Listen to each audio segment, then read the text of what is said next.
তো সব মিলে আমাদের বাংলার যারা এখানে এসেছেন, যেখানকার নাম বললেন সেই জায়গাগুলো আমরা জানা প্রায় যাই, তো সেখানে অনেক পরিশ্রম করে আমাদের জীবনযাপন করতে হয়। এবং যারা এখানে এসেছেন, আপনারা শুরু করেছেন খুব কষ্ট করে, এবং খুব আনন্দের কথা আজকে তারা এখানে দিল্লির বুকে দাঁড়িয়ে নিজের পরিশ্রমে বুদ্ধি শক্তি লাগিয়ে প্রতিষ্ঠিত হয়েছে, পুরো এলাকা বাঙালিময় করে দিয়েছেন এবং নিজের সংস্কৃতি অটুট রেখেছেন।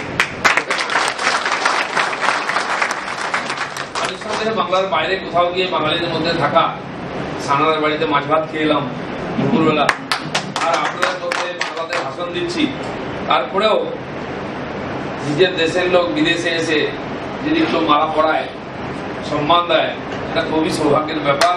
সেটা ছোট্ট ঘর, ব্যবস্থা বললেন, অনেক রকম অ্যাক্টিভিটি আপনারা চালেন, যেমন নিজের পেট চালান পরিশ্রম করে, সেরকম সমাজের সেবাও করেন, এটা আরো আনন্দের ব্যাপার, গর্বের ব্যাপার। ঘর ছোট হয়ে গেছে, আরো লোকেরা আসবেন, ঘর ছোট হবে কিন্তু মনটা যেন বড় থাকে, ঠিক কিনা? মন বড় থাকলে সব ঠিক থাকে। আমরা অনেকদিন ধরে কথা হচ্ছিল, একবার এসে আপনাদের সঙ্গে দেখা সাক্ষাৎ করার। আমাদের লক্ষ্মীকান্ত সাহু আমাদের ঝাড়গ্রামেরই ছেলে, বাড়ির কাছাকাছি, ছোটবেলাতে ওকে আমি জানি। বাকি কয়েকজন পরিচিত আছেন এখানে, যাদের সঙ্গে আগে কথা হচ্ছিল, যোগাযোগ ঠিক মতো হয়ে উঠছিল না।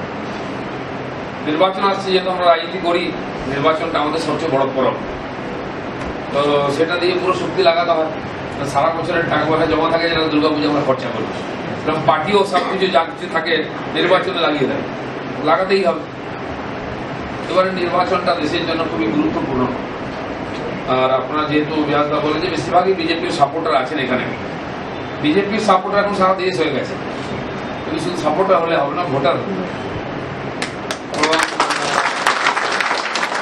যারা থাকেন, ভোটার হয়েছেন, তারা বিজেপিকে ভোট দেয় ধরে নিচ্ছি, কিন্তু বেশিরভাগ মানুষ এখনো এখানকার ভোটার নন, গ্রামে থাকে। সানাদার বাড়ি গেলাম, উনি বলেন আমাদের 4 জন বন্ধু এবছর ছেলের বিয়ে দিয়েছি, আর 4 জনের নিজের গ্রামের থেকে বিয়ে দিয়ে বউ নিয়ে এসেছি। মানে আমাদের মুডটা ওখানে আছে এখন, খুব ভালো কথা। মুডকে ছেড়ে দিলে ভাসতে ভাসতে কোথায় চলে যাবো ঠিক নেই, কারণ আমাদের মনকে রাখতে হবে, আমাদের সমাজ সংস্কৃতি ধর্ম সব ধরে রাখতে হবে, আর সেটা না হলে মানুষ থাকবো না আমরা। তো সেই জন্য সারা দেশে পরিবর্তন হয়েছে, পশ্চিমবাংলা পরিবর্তনের জন্য অপেক্ষা করছে, ভারত দিকে পরিবর্তন চাই। একবার পরিবর্তন করে খুব ঝামেলায় পড়ে গেছে, লোকে ভাবছেন যে সিপিএম অত্যাচার আছে, টিএমসি কে দিই, এখন সবাই বোঝারে বাপরে তো কাঁচা বুঝে পা দিয়ে দিয়েছি, এরকম অবস্থা। মানে ফুটন্ত কড়াই থেকে লাভ দিয়ে জ্বলন্ত আগুনের মধ্যে পড়ে গেছে, যে ওখানটা গরম বেশি না নিচে গরম বেশি, এরকম অবস্থা। তো সেই জন্য একটা পরিবেশ পরিস্থিতি, আপনারা নিশ্চয়ই বাংলা চ্যানেল দেখেন, খবর পান, বাংলা পত্র পত্রিকা পড়েন, বাংলার খবর আপনারা পান, যাতায়াত আছে। তো পশ্চিমবাংলা পরিবর্তন চাইছি, আর আমরা এই জন্য পরিবর্তন চাইছি আরো, যে আপনারা যেমন জীবন যুদ্ধে লড়াই করার জন্য দিল্লি এসছেন, এরকম প্রচুর ছেলে পশ্চিমবঙ্গ থেকে হায়দ্রাবাদে, মহারাষ্ট্র, গুজরাটে এই হীরা আর সোনা শিল্পের সঙ্গে যুক্ত। এবং সত্যি বলতে আমার গর্ব হয়, পশ্চিমবঙ্গের ওইসব জেলাগুলোর যারা ছেলেরা সারা ভারতবর্ষে গিয়ে এই শিল্পকে খুব সম্পন্ন করেছে। হীরা কাটিং এ বাংলার ছেলের কাছে কেউ নেই আছে। সোনার ব্যবসায় বড় বড় গ্রুপ আছে, এখন সবাই যোগাযোগ করছেন আমাদের সঙ্গে, আমাকে বলছেন আসার জন্য। এই যে সারা ভারতবর্ষে ছড়িয়ে পড়েছে, ভালো ভালো আমাদের যে যোগ্যতা আছে, গুণ আছে, সেটা আমরা লোককে দেখাতে পেরেছি। কিন্তু কেন আমরা বাংলা ছেড়ে এসেছি? যে বাংলাতে একসময় সবাই যে স্বাধীনতার পরেও শিল্প, শিক্ষা, চিকিৎসা সব ছিল, সারা দেশ থেকে লোকে বলছে কিছু করা যায় না, হচ্ছে না, কি করা যায়, চলো কলকাতা। আর আজ আপনি কলকাতায় যান, কলকাতার জনসংখ্যা কমে যাচ্ছে। এই যারা হিন্দুবাসীরা বিহার, ইউপি থেকে চাকরি করতে গেছিল, তাদের ছেলেগুলো থাকছে না, পালিয়ে আসছে। তারা বলছে এত বছর থাকলাম, কোথায় যাবো, যাই করে জীবনটা কাটিয়ে। আইন শৃঙ্খলা নাই, চাকরি বাকরি নাই, মার কাঠ পুরো করি, তো আজ বাংলা ছেড়ে লোকে পালিয়ে যাচ্ছে। সোনার বাংলার অবস্থা কেন হয়েছে? কেন চিকিৎসা ব্যবস্থা আজকে ভেলোর, উড়িষ্যায় লাইন লাগছে চিকিৎসা করার জন্য লোকেরা পয়সা দিয়ে। আর মোদীজি দিলেন আয়ুষ্মান ভারতের জন্য 5 লক্ষ টাকা দেবে একটা পরিবারকে, দিদিমণি বলছে না ওটা আমরা নেবো না, উনি নাকি চিকিৎসা করবেন। ঠিক আছে, ভালো কথা, চিকিৎসা করুন ওখানে, কিন্তু যে চিকিৎসা বাংলায় হচ্ছে না। আমাদের কর্মীর 3 জায়গায় পা ভেঙে দিয়েছে মেরে, টিএমসি লোক তাকে কটক নিয়ে গেছে ট্রিটমেন্ট করতে, বলছে 80,000 টাকা লাগবে ভর্তি করার জন্য আর অপারেশন করার জন্য। এই যে বাংলার বাইরে গেলে সেখানে খরচা করতে আসবে, কেন্দ্রের যদি আয়ুষ্মান যোজনার কার্ড থাকে, সে ভারতবর্ষের যে কোনো হসপিটালে গিয়ে চিকিৎসা করতে পারবে, ও সই করে দেবে, ওখানে কেন্দ্র সরকার ওখানে টাকা পাঠিয়ে দেবে। তো কলকাতায় বা পশ্চিমবঙ্গে যেন চিকিৎসা হচ্ছে না, ক্যান্সার চিকিৎসার জন্য হাজার হাজার লোক মুম্বাই যাচ্ছে, টাটা মেমোরিয়ালে চিকিৎসা করছে, ভেলোর যাচ্ছে হার্ট অপারেশনের জন্য। তারা কি করবে? তারা কোথায় টাকা পাবে? পশ্চিমবঙ্গের কার্ড তো ওখানে চলবে না। তো আজকে মানুষের সুবিধার চেয়ে তারা স্বার্থ বড় হয়ে গেছে। তার পরিণাম হচ্ছে যেন আমরা চাইবো যে যারা বাংলায় এখনো আছেন তাদেরকে যেন আপনার মতো ঘর ছাড়তে না হয়। মনটা ওখানে পড়ে আছে, শরীরটা এখানে পড়ে আছে। অবশ্যই আপনার দুর্গা পুজো করেন, সব করেন, কিন্তু বাংলার সংস্কৃতি, কালচার, পরম্পরা, তার যে আবেগ, এটা দিল্লিতে পাওয়া মুশকিল আছে। মানুষ জীবনের সন্ধানে, জীবিকার সন্ধানে বাইরে যাবে, আমেরিকা, ইংল্যান্ডেও গেছে। আমি আমেরিকায় গেছি, সেখানে প্রচুর বাঙালির সঙ্গে দেখা হয়েছে। কিন্তু পশ্চিমবঙ্গের পরিবেশ ঠিকঠাক, যেন মনে হয় যে একবার বছরের শেষে যাই, বাড়িতে ঘুরে আসি, আনন্দে কদিন কাটিয়ে আসি, বন্ধু বান্ধব আত্মীয় স্বজন কাটিয়ে আসি। সেরকম বাংলা আমরা তৈরি করতেছি। বাংলা ছেড়ে যাওয়ার কথা কেউ ভাববে না। শিক্ষা, চিকিৎসা, ব্যবসা সব কিছু ওখানেই হয়। সেরকম বাংলা গড়ার জন্য ওখানে পরিবর্তন চাই। পশ্চিমবঙ্গের 19টা রাজ্যে বিজেপি ঝান্ডা উঠেছিল, 22টা রাজ্যে সম্মিলিত সরকার। এই জন্য লোকে বিজেপিকে ভোট দিচ্ছিল, যে বিজেপি কমপক্ষে শান্তিতে থাকার সুযোগ করে, যেটুকু কামাবো সেটা সৎভাবে খেতে পারবে। হয়েছে বলে বারবার লোকে জিতাচ্ছে। নরেন্দ্র মোদী আজকে সারা দেশ নয়, বিশ্বের মধ্যে দেশের সম্মান বাড়িয়েছে। আমরা 30-35 বছর ধরে দেখছি যে সারা ভারতবর্ষে এই বোম, বন্দুক, RDX, মাইন, তার বিস্ফোরণ হচ্ছে। প্রায় 1,25,000-30,000 সাধারণ মানুষ এই উগ্রপন্থীদের এতে মারা গেছে আক্রমণে, এবং 14-15,000 হবে সুরক্ষাকর্মী, army, BSF, CISF, RPF, police. সেদিন যেমন পুলওয়ামাতে হয়েছে, তারা মারা গেছেন। এরা কারা? এটা আমাদের বাড়ি ছেড়ে চাকরি করতে গেছে, দেশের সুরক্ষার জন্য গেছে। তারা বলি ধরে যাচ্ছে কেন? পাকিস্তান বা অন্যান্য দেশের চক্রান্তে আমাদের দেশে এটা চলছে। কোন সরকার বন্ধ করতে পারেনি। নরেন্দ্র মোদী 5 বছরের মধ্যে দেশের ভেতরে এই সমস্যা বন্ধ করেছেন। মধ্যপ্রদেশ, রাজস্থান, এই ছত্তিশগড়, এরকম মধ্যপ্রদেশ, মহারাষ্ট্র, ছত্তিশগড়, অন্ধ্রপ্রদেশ, আর এদিকে বিহার, ঝাড়খণ্ড, উড়িষ্যা, বাংলা, এরকম 8টা রাজ্য, প্রায় 90টা জেলা, 20 কোটি মানুষ এই টেররিস্টদের শিকার ছিল, মাওবাদীদের। উত্তর বাংলায়, উত্তর ভারতে সেরকম এই যে বিরাট ক্ষয়ক্ষতি, স্কুল বাদ পড়ে যাচ্ছে, অফিস পড়ে যাচ্ছে, রেললাইন, সেতু, শেয়ার মার্কেট, মুম্বাইতে তাজ হোটেলে বোম ব্লাস্ট, লাগাতার ভয়ের মধ্যে মানুষ পাচ্ছিল। মোদী সেটা বন্ধ করেছেন। এবং বর্ডারে যে বারবার বোমা বন্দুক চলতো, সেটাও বন্ধ করেছেন। কিন্তু এখনো ছোটখাটো ঘটনা, একটা দুটো লোক দেশে এত বড় ঘটনা করে দিচ্ছে। তার পরিবর্তন চাই, এবং সেটা খালি ভারতবর্ষে করলে হবে না। ভারতবর্ষের বাইরে যেখান থেকে সূচনা হচ্ছে সেখানে আঘাত করতে হবে। আর সেটা মোদী 3-3 বার করেছে। মায়ানমারে করেছেন সার্জিক্যাল স্ট্রাইক, পাকিস্তানে 2 বার করেছেন। আজকে সারা দুনিয়াতে এটা নিয়ে হচ্ছে। পাকিস্তানে হাহাকার হয়ে গেছে। সারা ভারতবর্ষের লোক বলেছে বদলা চাই, আর সহ্য করবো না। বাড়ির লোকের প্রাণ যেমন আমরা দেখবো, রক্তের নদী বয়ে যাবে, তুমি খুললে দেখবো, এই দৃশ্য আমরা দেখতে চাই না। তাই দেশে আজ মোদী পিছনে দাঁড়িয়েছে। কিন্তু কিছু কিছু মানুষ এটা নিয়ে রাজনীতি করেন, তারা উল্টো পাল্টা বলছেন। দেশ তাদের সঙ্গে নাই, দেশ মোদীর সঙ্গে যাচ্ছে, মোদীর সঙ্গেই থাকবে। মোদী যে কাজ শুরু করেছেন, তিনি বলেছেন 2022 সালে ভারতকে দুনিয়ার শক্তিশালী রাষ্ট্র করতে হবে, শ্রেষ্ঠ সম্পন্ন স্বাভিমানী রাষ্ট্র করতে হবে। তার জন্য যে কাজ শুরু করেছেন সেটা শেষ করতে হবে। তাই জন্য আরো 5 বছর সময় চাই। তিনি মানুষের কাছ থেকে চেয়েছেন। মানুষ নিঃসন্দেহে মানুষ আজকে মোদীজির উপর ভরসা করে, মোদীজির কাজ সম্বন্ধে ভরসা করে। 1 পয়সা দুর্নীতি হতে দেননি। যত মিথ্যা কথা বলুন বিরোধীরা, কেউ বিশ্বাস করে না যে মোদীজি বা তার পার্টির লোক টাকা খেয়েছে। বিজেপির প্রায় 1500 বেশি MLA আছে, FPI 350, কাউন্সিলর, চেয়ারম্যান, মেয়র, প্রধান, পঞ্চায়েত, জেলা সমিতির, জেলা পরিষদের সদস্য, এরকম লক্ষ লক্ষ আছে সারা ভারতবর্ষে। কেউ দুর্নীতির জন্য জেলেও যায়নি, বা বেলও হয়নি, বা তাকে অ্যারেস্টও করেনি, বা তদন্ত চলছে না। আর TMCর মতো ছোট ছোট পার্টি, তার সব নেতা দেখুন তার বিরুদ্ধে কমপ্লেন, তার বিরুদ্ধে দুর্নীতির অভিযোগ। কেউ জেলে যাচ্ছে, কেউ বেলে যাচ্ছে, তার কেস চলছে, CBI inquiry, ED। Mamata Banerjee CBI এর বিরুদ্ধে অভিযান শুরু করেছেন যে বাংলায় CBI কে ঢুকতে দেওয়া হবে না। এই মহিলা যখন বিরোধী ছিলেন, তিনি কিছু একটা ঘটনা হলে বলতেন যে CBI ইনকোয়ারি চাই। আজকে কেন বন্ধ করছেন?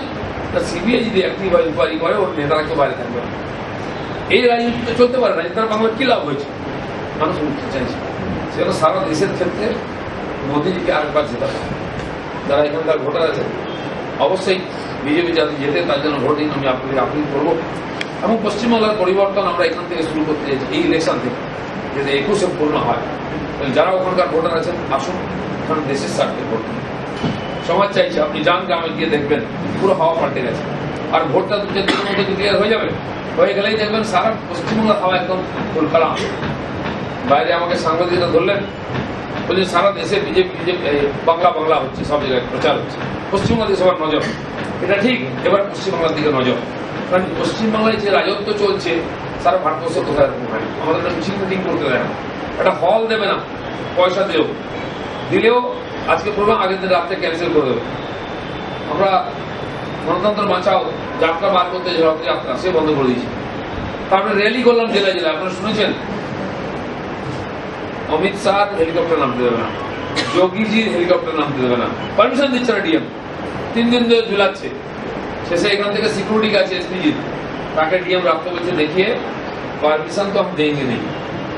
क्यों नहीं देंगे? बोले नहीं देंगे, आप कुछ भी कर लीजिए। और দেয়নি। দুটো সভা হয় বালুরঘাট আর রায়গঞ্জ। আমি বসে আছি বাগডোগরাতে, উনি নামবেন, ওনাকে হেলিকপ্টার নিয়ে যাবেন, বসে থাকলাম সারাদিন। পারমিশন এলো না, ওনার বললাম না, উনি ভিডিও কনফারেন্সে ভাষণ দিলেন। এটা ভারতবর্ষের মধ্যে কোন রাজ্য হয় না। পঞ্চায়েত নির্বাচন হলো, 38,000 সিট আমরা নমিনেশন করেছিলাম 58,000-এর মধ্যে।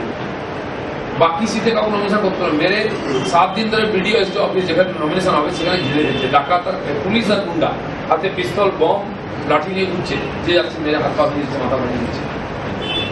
আর 38,000 আমরা বলি, সিপিএম কংগ্রেস তো করতেই পারলো না 20,000-এর বেশি। তার মধ্যে আবার মেরে ভয় দেখিয়ে কেস দিয়ে পুলিশ দিয়ে তুলিয়ে হাতে চলল। 21,000 প্রার্থী ছিলাম, 7,000 আমরা জিতেছি। ভোটের দিন ভোট করতে দেয়নি, এমনকি যেদিন ভোট গোনা হচ্ছে সেদিনও ছাপ্পা মারছে। এটা ঠিক দেখাচ্ছে কি ধরনের গণতন্ত্র। এর পরিবর্তন। এবং 42% মানুষ গ্রামীণ ভোটার, তারা ভোট দিতে পারবেন। হয় ওখানে কেন্দ্রীয় দিতে দেয়নি, ঘর থেকে বেরোতে দেয়নি, নমিনেশন ঢুকতে দেয়নি। লাইন দিয়েছে ভোট দেবে বলে, ভেতরে গেল খালি লাগিয়ে বলে যাও তোমার ভোট হয়ে গেছে। বলে আমি তো ভোট দিলাম না, তবুও আমরা দিয়ে দেবো, তোমাকে দিতে হবে। আজকে এই অবস্থা চলছে। এটা পরিবর্তন দরকার আছে। বাংলার গৌরব গরিমা, বাংলার কৃষ্টি সংস্কৃতি শিক্ষা সব ধ্বংস হচ্ছে। এমন কোনো ইউনিভার্সিটি নাই যেখানে মারপিট হয় না, এমন কোনো কলেজ নাই যেখানে মারপিট হচ্ছে না, খুনোখুনি হয়ে যাচ্ছে। স্কুল কলেজে এই মাধ্যমিক পরীক্ষা হলো, 7টা পেপার 7 দিন হলো, 7 দিনই পেপার লিক হয়ে গেল। তখন কি পরীক্ষা হবে, কে বিশ্বাস করবে? আমাদের শিক্ষা ব্যবস্থা নষ্ট করে, বাংলার ভবিষ্যৎ নষ্ট করে। পরে ছেলেপুলেরা কোথায়? এবার বাংলা থেকে পড়াশোনা করে দিল্লি থেকে চাকরি করতে হবে, ওয়েস্ট বেঙ্গল থেকে এসছে না, বার করো এটা চোর আছে, ধাঁধলি করে পাস করেছে।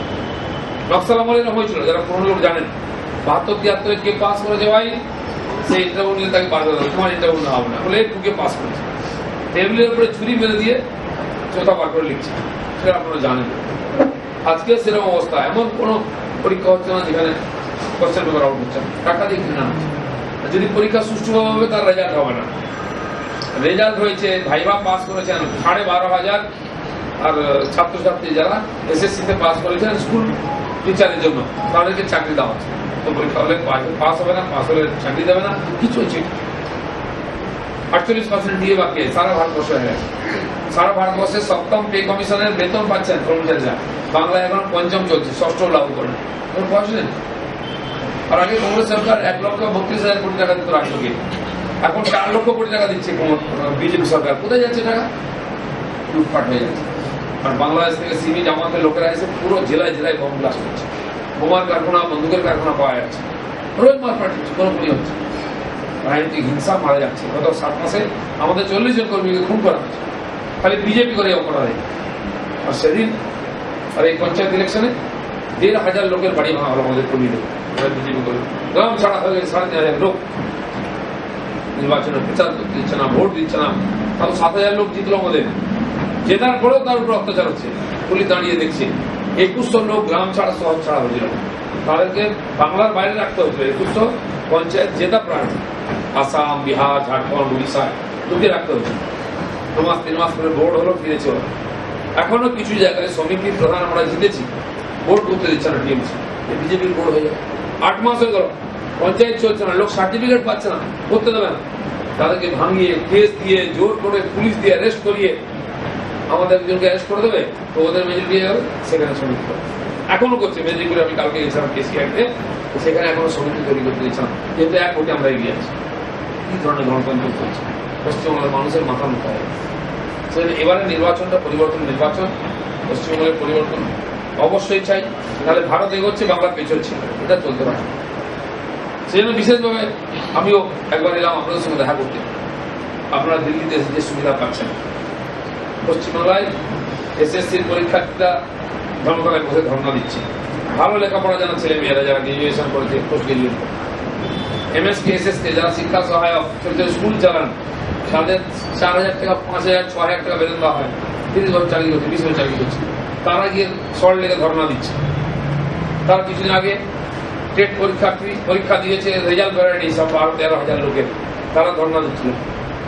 আর এই যারা প্যারা টিচার আছেন তাদের বেতন বাড়ানি বলে তারা ধর্ণা দিচ্ছেন। প্রাইমারি স্কুলের টিচাররা ধর্ণা দিচ্ছেন। কি চলছে? মাস্টারমশাই স্কুলে পড়াবেন নাকি রাস্তায় ধর্ণা দেবেন? এরপরে শিক্ষা ব্যবস্থা চলতে পারে? আজকে এই অবস্থায় চলছে। কিছু বললে মেরে ডান্ডা দিয়ে পুলিশ দিয়ে করে দিচ্ছে। প্রাইমারি স্কুলের টিচাররা ধর্ণা দিচ্ছিলেন।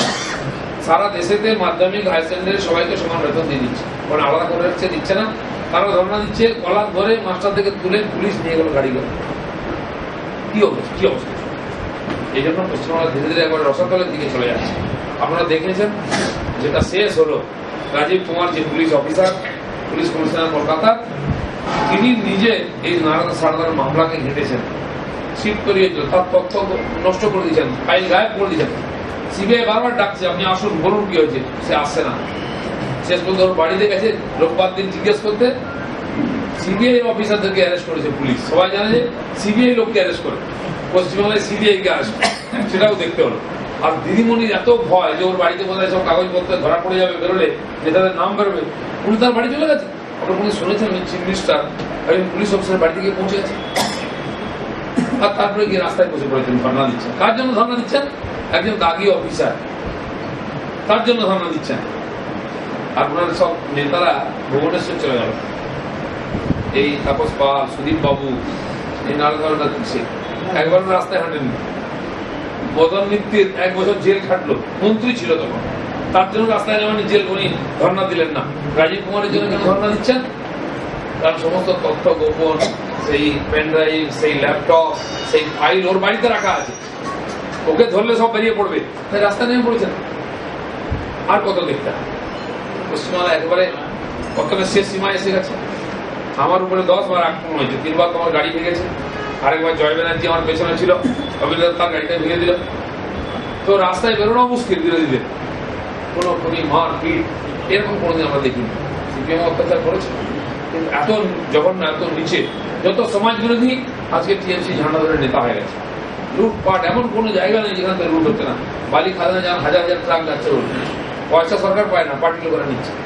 কয়লা খাদান, পাথর খাদান, যত গরু পাচার হয় পশ্চিমবাংলা দিয়ে বেরোয়, বিহার, উত্তরপ্রদেশ, হরিয়ানা থেকে, উড়িষ্যা, অন্ধ্রপ্রদেশ থেকে গরু আসছে, রোজ ওখান থেকে বাংলাদেশে যাচ্ছে।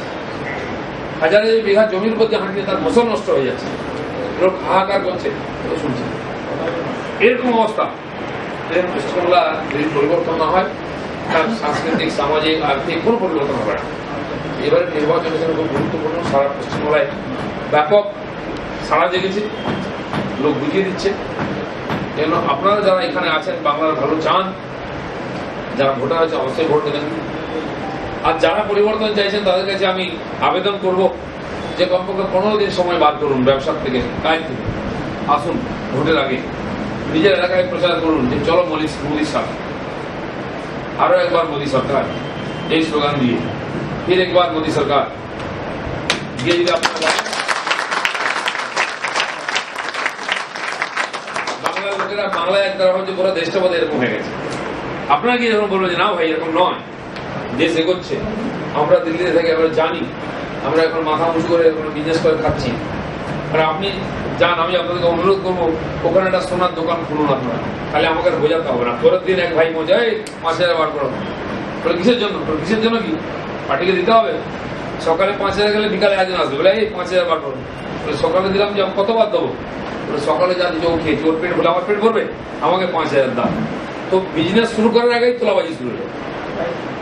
আপনারা যারা অনেকে হয়তো বাড়িঘর বানিয়েছেন ওখানে, যারা একটু কলকাতার দিকে থাকেন, গ্রামে অতটা নাই, তাও শুরু হয়ে গেছে।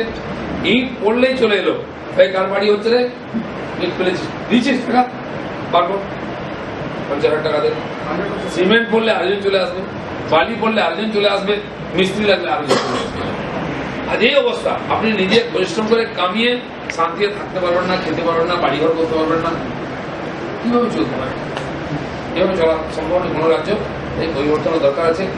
ভোটের সময় আসুন, থাকুন, সময় দিন, পারলে 1 মাস, পারলে 15 দিন, কমপক্ষে 1 সপ্তাহ গিয়ে নিজের এলাকায় বলুন যে ভাই চলো পাল্টাও, নাহলে তোমাদেরকে একদিন বাড়ি ছেড়ে যেতে আমাদের মতো। এখানে কিছু করা যাবে না। আমাদের সম্পদের অভাব নেই, কিন্তু লুট হয়ে যাচ্ছে। সাধারণ মানুষ পরিশ্রম করে তার টাকা অন্য কেউ পেয়ে যাচ্ছে।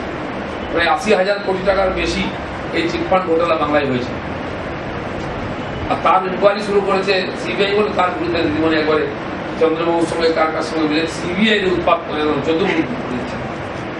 এই যে চুরিও করবো, চোখও দেখাবো, তদন্ত করতে দেবো না, এটা চলতে পারে না। বাঙালি আজ যাই হোক, আমরা স্বাভিমানী মানুষ। ঘাটালের লোক অনেকে আছেন, বিদ্যাসাগরের দেশের লোক, ঠিক না? সিংহ তো ওখানেই আছে।